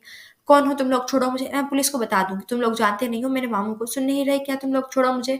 मुझे क्यों अगवा किया है? रुबाब चिल्लाई। फिर इन चारों लोगों ने इसकी अनसुनी अनसुनी कर दी और एक आदमी ने इसे मुँह पे पट्टी बाँध दी ताकि इसका मुँह बंद रह सके। तुम किडनैप हो चुकी हो, एक आदमी इससे बोला। वो एक अंधेरी खुप जगह थी।